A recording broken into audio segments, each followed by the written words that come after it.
Derivation काय असणार आहे बघा. शो दॅट इलेक्ट्रिक फील्ड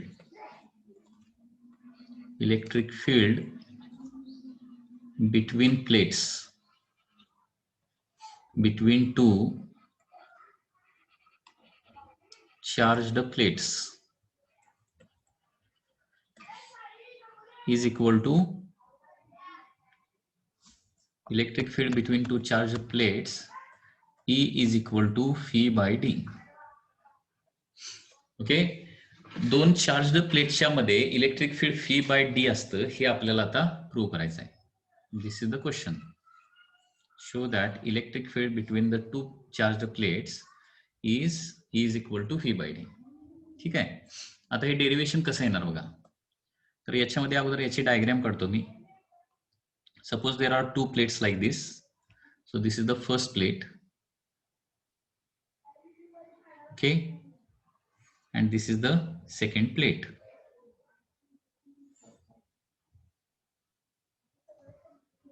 किंवा प्लेट जे आहे, two plates. This is the first plate and this is the second plate. ठीक आहे. या दोन प्लेट आहेत आणि ही जी प्लेट आहे ती पॉझिटिव्हली चार्ज आहे. Suppose this plate is positively charge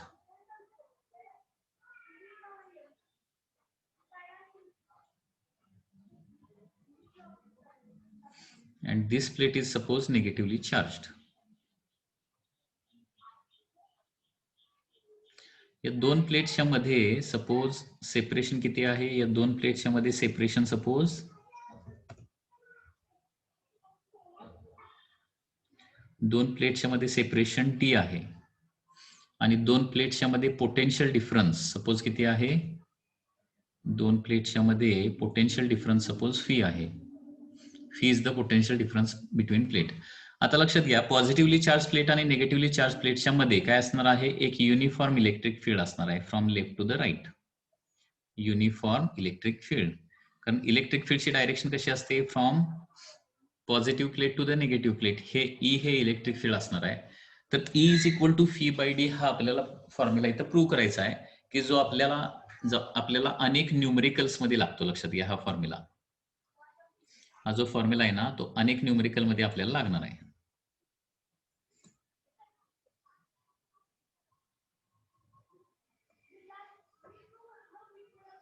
ठीक आहे.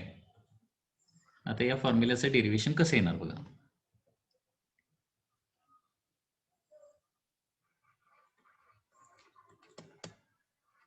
Consider to plates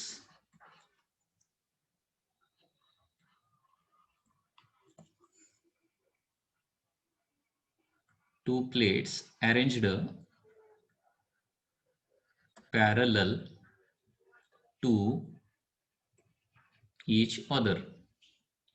Consider two charged plates म्हणूया.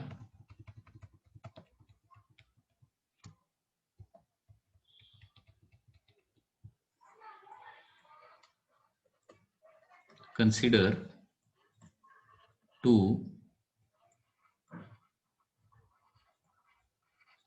charged plates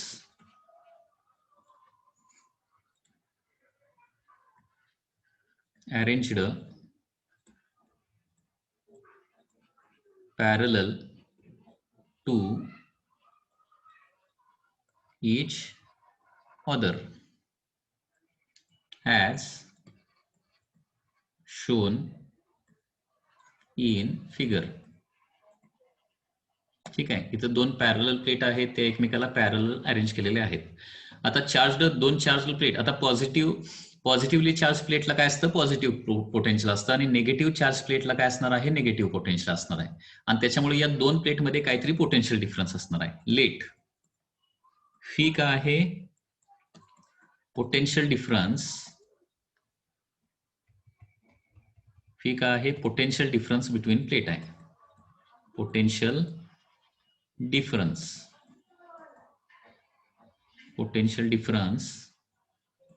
between plates. Okay, त्याचबरोबर काय आहे, स्मॉल डी म्हणजे काय आहे, सेपरेशन बिटवीन प्लेट्स आहे. ओके, स्मॉल डी काय आहे, सेपरेशन बिटवीन प्लेट्स आहे. आणि त्याचबरोबर ई काय आहे, is the electric field between plates.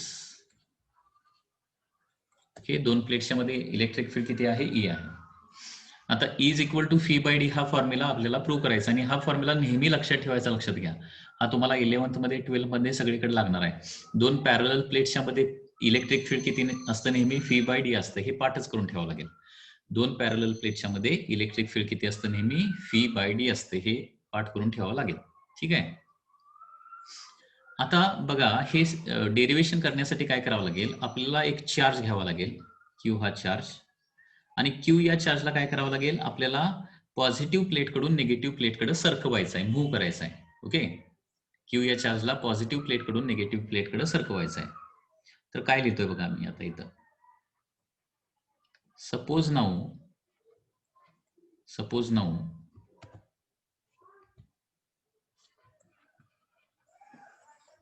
a charge q is placed between the plates.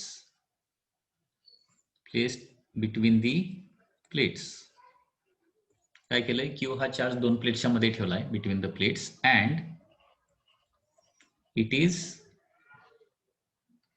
Moved from positive plate to the negative plate.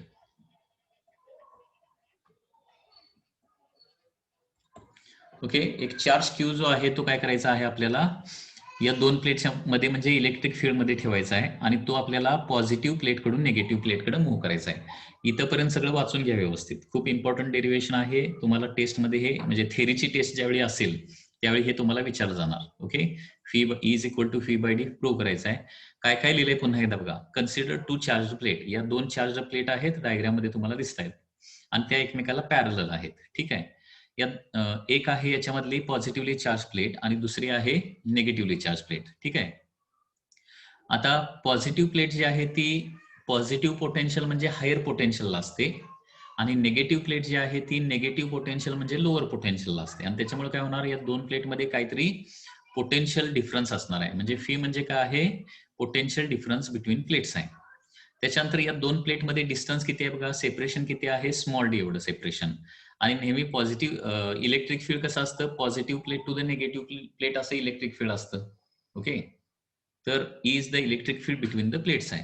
त्याच्यानंतर काय केलंय बघा, हे डेरिव्हेशन करण्यासाठी आपल्याला इथं एक काय करावं लागेल, एक चार्ज क्यू घ्यावा लागेल, आणि तो काय करावा लागेल, या इलेक्ट्रिक फील्ड मध्ये ठेवायचा आहे, आणि तो पॉझिटिव्ह प्लेटकडून निगेटिव्ह प्लेटकडे सरकवायचा आहे. तर या प्रोसेसमध्ये काय होणार बघा, आता फोर्स किती येणार बघा, force on charge, force on charge Q, force on charge किती येणार बघा, F is equal to E into Q येणार. ठीक आहे. हा फॉर्म्युला कुठून आला बघा, कारण आपण इलेक्ट्रिक फील्डचा बेसिक फॉर्म्युला काय लिहिलाय, E is equal to F by Q असं लिहिलाय ना. Electric field is defined as, किंवा electric intensity is defined as force per unit charge, is equal to F by Q असा फॉर्म्युला लिहिलेला आहे. आठवतोय का बघा, लास्ट लेक्चरलाच आपण हे बघितलेलं आहे. त्याच्यामुळे एफ बरोबर इलेक्ट्रिक फोर्सचा फॉर्म्युला काय असतो, इक्यू. हा पण फॉर्म्युला खूप इम्पॉर्टंट आहे, कधीही विसरायचा नाही. इलेक्ट्रिक फोर्सचा फॉर्म्युला काय असतो, इक्यू. इलेक्ट्रिक फोर्सचा फॉर्म्युला काय असतो, इक्यू. म्हणजे इलेक्ट्रिक फील्ड ई असेल आणि त्या ठिकाणी चार्ज क्यू ठेवलेला असेल तर इलेक्ट्रिक फील्ड फोर्सचा फॉर्म्युला काय असतो, इक्यू. लक्षात आलं. पुन्हा एकदा सांगतो, F is equal to EQ, electric force is equal to EQ, electric force is equal to EQ. हे विसरायचं नाही कधी. ठीक आहे. आता फोर्स इक्यू झाला, म्हणजे चार्ज या इलेक्ट्रिक फील्ड मध्ये ठेवला तर त्याच्यावर फोर्स इक्यू होणार, आणि त्याची डिस्प्लेसमेंट किती करणार बघा, लेफ्ट प्लेट कडून राईट प्लेट कडे डिस्प्लेसमेंट करणार, म्हणजे डी एवढी डिस्प्लेसमेंट करणार आपण. त्याच्यामुळे इथं काय होणार आहे, वर्क डन होणार आहे. Okay, so therefore work done work done W is equal to काय असतं, फोर्स इंटू डिस्प्लेसमेंट. म्हणजे फोर्स किती आहे EQ इंटू डिस्प्लेसमेंट किती आहे D, एवढं वर्क डन होणार. So this is number 1. इथंपर्यंत कुणाला काय डाऊट आहे का बघा? काही डाऊट असला तर विचारलं तरी चालेल. ठीक आहे. त्याचबरोबर आणखी एक महत्वाची गोष्ट काय येतं बघा. Also potential difference is defined as, potential डिफरन्सची डेफिनेशन कशी आहे बघा. Potential difference is defined as work done per unit charge असतं. Work done per unit charge. Potential डिफरन्सची डेफिनेशन काय आहे, work done per unit charge. म्हणजे PD इज इक्वल टू काय असतं, W/Q असतं. अँड देअरफोर PD म्हणजेच काय आहे, फी आहे. Phi is equal to W/Q and therefore W is equal to काय येणार आहे, फी इंटू Q. हा एक दुसरा फॉर्म्युला आहे वर्कडनचा. म्हणजे या ठिकाणी आपल्याला वर्कडनचे दोन फॉर्म्युले मिळाले, एक म्हणजे AQD आणि दुसरा फी Q. ओके. आता potential difference is defined as work done per unit charge हा ऍक्च्युली तुम्हाला नंतर फॉर्म्युला शिकायला मिळणार आहे, तो या डेरिवेशन मध्ये तुम्हाला वापरावा लागतो. पोटेन्शियल डिफरन्स म्हणजे काय असतं, work done per unit charge असतं. So phi is equal to W/Q. म्हणजे W बरोबर काय येणार, फी Q येणार. आता W चे दोन फॉर्म्युले झाले ना, 1 आणि 2. सो मी आता लिहू शकतो from equation 1 and 2. From equation 1 and 2. Equation 1 आणि 2 वरून काय येणार बघा, E into Q into D is equal to phi into Q. आता दोन्ही साईडचं Q कॅन्सल होईल आणि E इज इक्वल टू काय येणार आहे, E is equal to phi divided by D. असं हे प्रूफ येणार आहे. आता याच्यामध्ये कोणाला काय डाऊट असला तर विचारा. हे डेरिवेशन समजलं का, येस नो वगैरे काय ते सांगा.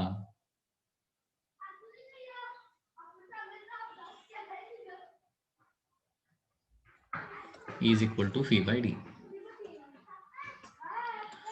आणि याच्यावरून इलेक्ट्रिक फील्डचं एक युनिट येतं. आणि कुठलं युनिट येतं लक्षात घ्या, इलेक्ट्रिक फील्डचं युनिट काय येतं याच्यावरून,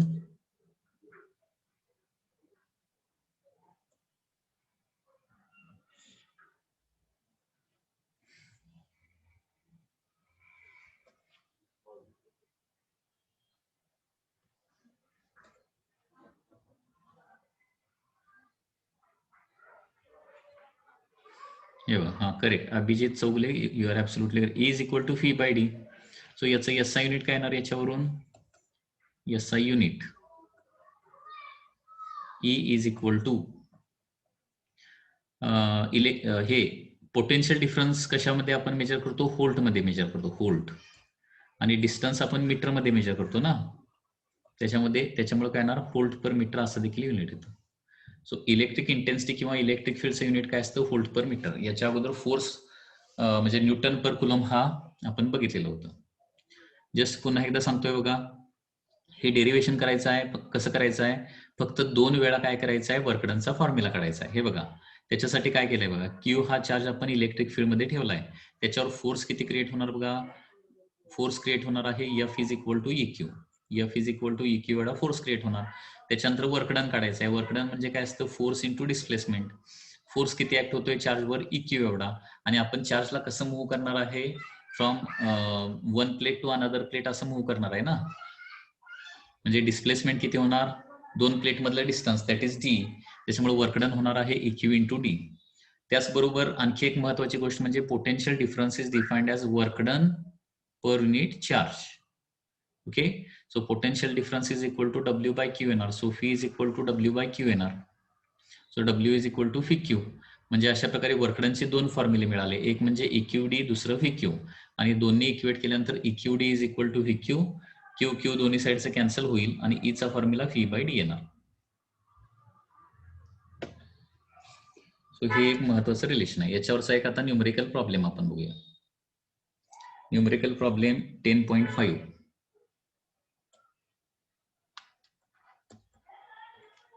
10.5 मध्ये काय दिलंय बघा, the gap between electrodes of A spark plug. एक स्पार्क प्लग आहे. स्पार्क प्लग माहित आहे ना कुठं वापरतात, स्पार्क प्लग मोटरसायकल मध्ये वापरतात. मोटरसायकल मध्ये स्पार्क प्लग असतो.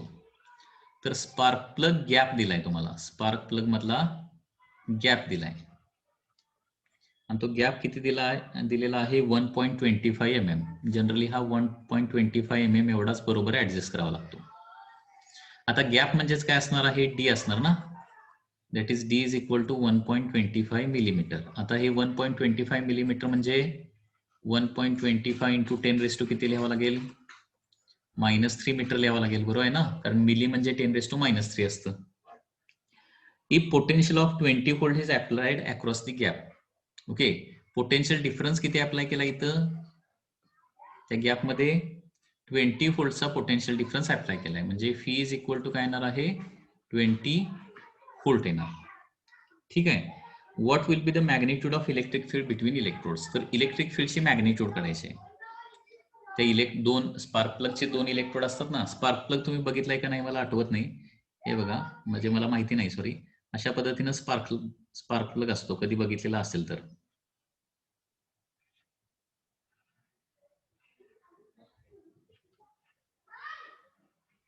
ठीक आहे. आणि इथं असं काय असतं, एक बेंड शेप असतो आणि इथं हा छोटासा असा गॅप असतो 1 mm चा. स्पार्क प्लग, याला स्पार्क प्लग असं म्हटलं जातं. आणि इथं काय असतं, थ्रेडिंग असतं. त्याच्या साईनं स्पार्क प्लग जो आहे तो मोटरसायकलमध्ये बसवतात. म्हणजे जेवढे जेवढे पेट्रोल इंजिन असतात ना, त्याच्यामध्ये हा स्पार्क प्लग बसवलेला असतो. काही जणांनी सोडवून आन्सर पण पाठवले. Good, very nice. हा, तर आता इलेक्ट्रिक फील्ड बिटवीन द प्लेट्सचा फॉर्म्युला काय बघा. वी नो दॅट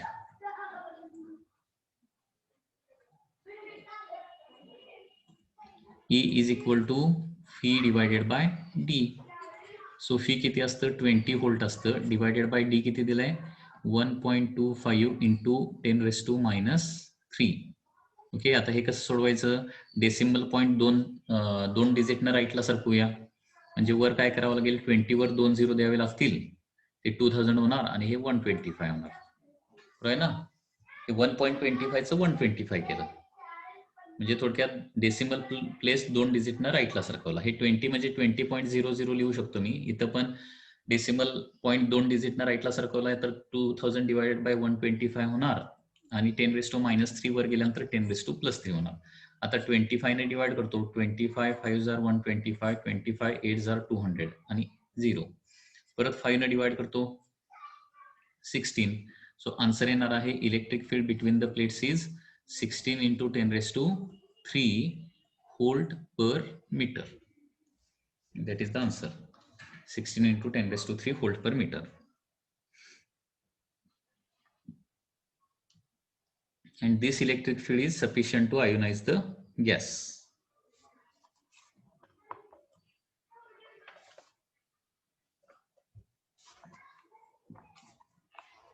त्याच्यानंतर आणखी एक एक्झाम्पल आहे आता. Next example is 10.6.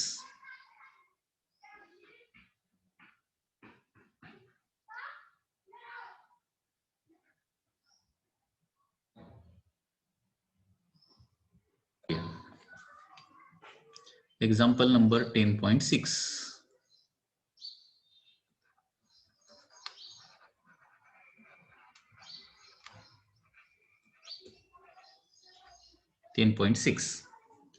Three-point charges are placed at the vertices of a right isosceles triangle as shown in figure.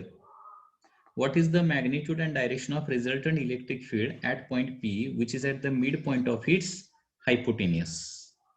Okay.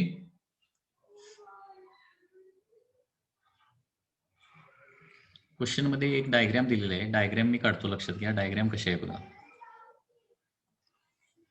इथं अशा प्रकारे एक right angle isosceles right angle triangle आहे, म्हणजे एक अँगल 90 डिग्री असणार आहे, बरोबर आहे ना,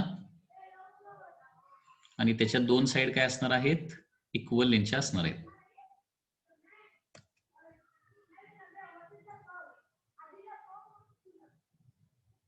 so this is a right angle isosceles triangle. ठीक आहे. याच्यामध्ये काय केलंय, ही साईड जी आहे ती 5 सेंटीमीटर दिलेली आहे, ही साईड देखील 5 सेंटीमीटर आहे. आणि चार्जेस बघा, this is corner A, this is corner B and this is corner C. Okay, this is 90 degree angle. 3-point charges are placed at the vertices of the right isosceles triangle as shown in figure. C या ठिकाणी 10 मायक्रोकुलम charge ठेवलाय, इथं आहे 10 मायक्रोकुलम. त्याच्यानंतर इथं देखील 10 मायक्रोकुलम आहे. ए या ठिकाणी देखील 10 मायक्रोकुलम आहे. सी या ठिकाणी 10 मायक्रोकुलम, ए या ठिकाणी 10 मायक्रोकुलम.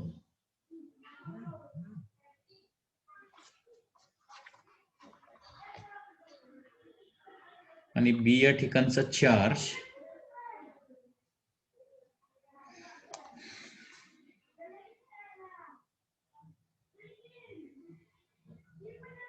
2 मायक्रोकुलम आहे. इथं 2 मायक्रोकुलम आहे चार्ज. ठीक आहे. आणि पी हा जो पॉइंट आहे, find out the electric field at point P म्हटलंय, which is the mid point of the hypotenuse. हायपोटेनियसचा जो मिड पॉइंट आहे ना, इथं मिड पॉइंट सपोज आहे, मिड पॉइंट हा पी पॉइंट आहे, तर इथं इलेक्ट्रिक फील्ड किती असेल असा क्वेश्चन आहे. ठीक आहे. मग आता पी या ठिकाणी इलेक्ट्रिक फील्ड कुणामुळे प्रोड्यूस होणार, ए या ठिकाणी असणारा जो चार्ज आहे त्याच्यामुळे प्रोड्यूस होणार, परत सी या ठिकाणी जो चार्ज आहे त्याच्यामुळे देखील प्रोड्यूस होणार, आणि बी या ठिकाणी जो चार्ज आहे ना त्याच्यामुळे देखील प्रोड्यूस होणार आहे. सगळे चार्जेस पॉझिटिव्हच आहेत, सगळे चार्जेस +10 मायक्रोकुलम, +10 मायक्रोकुलम आणि 2 मायक्रोकुलम. ओके. आता आपल्याला काय करावं लागेल, पी पॉइंटला सगळे जे इलेक्ट्रिक फील्ड येणार ना, ते इलेक्ट्रिक फील्डची डायग्राम काढावी लागणार. कशी येणार बघा, पी पॉइंटला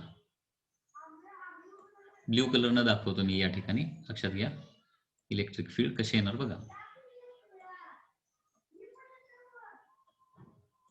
पहिलं जे इलेक्ट्रिक फील्ड येणार आहे, हे जे इलेक्ट्रिक फील्ड असेल, this is due to charge at C. Okay. C या ठिकाणी जो चार्ज आहे याला काय म्हणतो मी, electric field due to C असं म्हणतो, electric field due to C. ठीक आहे.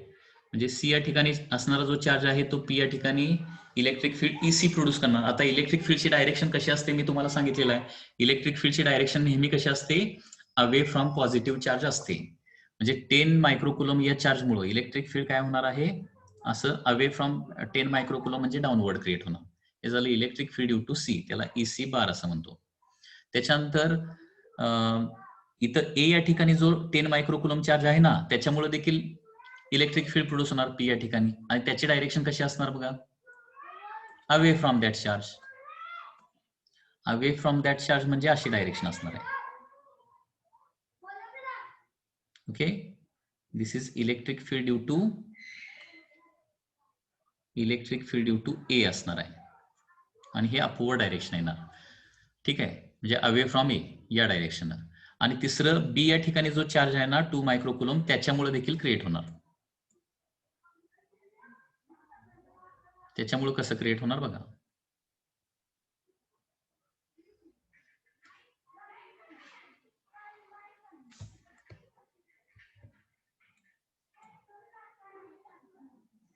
ते या डायरेक्शन क्रिएट होणार.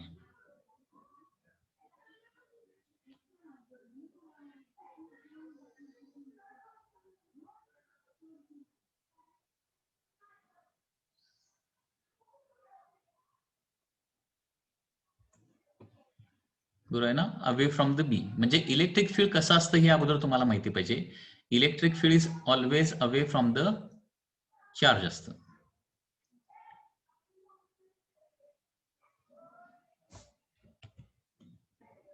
म्हणजे तिसरं जे इलेक्ट्रिक फील्ड येणार सी या चार्जमुळे, हे या डायरेक्शन येणार. ओके. हे झालं electric field due to C, sorry due to B. आता इथं एक तुम्हाला गोष्ट लक्षात येईल, electric field due to A किती क्रिएट होणार बघा. इथं लिहूया आता आपण 1 बाय 1 सगळं बघा, 1 बाय 1 आता लिहूया. इलेक्ट्रिक फील्ड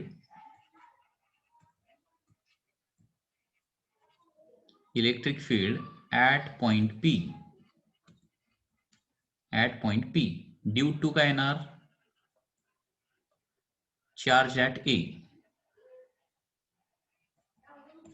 ए या ठिकाणी जो चार्ज आहे ना तो पी पॉइंटला इलेक्ट्रिक फील्ड किती क्रिएट करणार, ईए क्रिएट करणार. त्याचा फॉर्म्युला काय असणार बघा, 1/4πε0. Okay, charge at A divided by distance किती येणार, एपी डिस्टन्स येणार ना, एपी हे डिस्टन्स येणार आहे, लक्षात घ्या.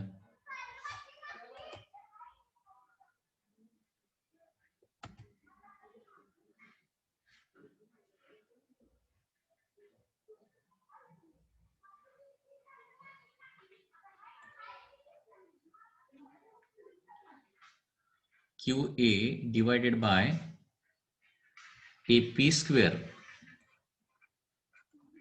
ठीक आहे, A to P हे distance, QA divided by AP. ए या ठिकाणी चार्ज किती आहे, 10 मायक्रोकुलम, किंवा हे असं लिहू शकतो 1/4πε0. ए या ठिकाणी चार्ज आहे 10 × 10⁻⁻6 डिवायडेड बाय AP हे जे डिस्टन्स आहे ॲज इट इजच ठेवतो, AP स्क्वेअर होणार. आणि याची डायरेक्शन कशी असणार बघा, सगळ्यात महत्वाची direction okay, A to P असणार, along A to P, along AP bar A to P असणार ना. Okay, away from that charge, हे लक्षात आलं का बघा. त्याच्यानंतर आता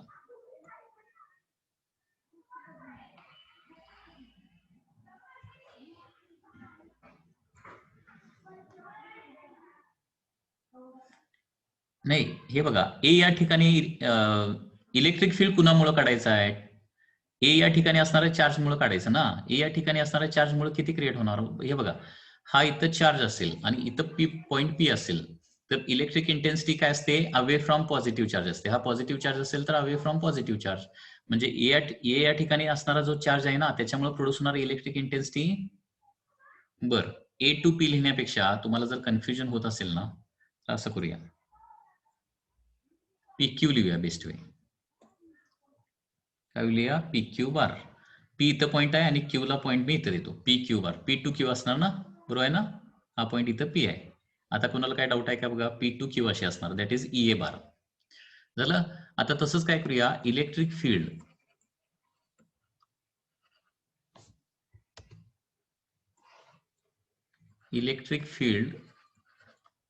ड्यू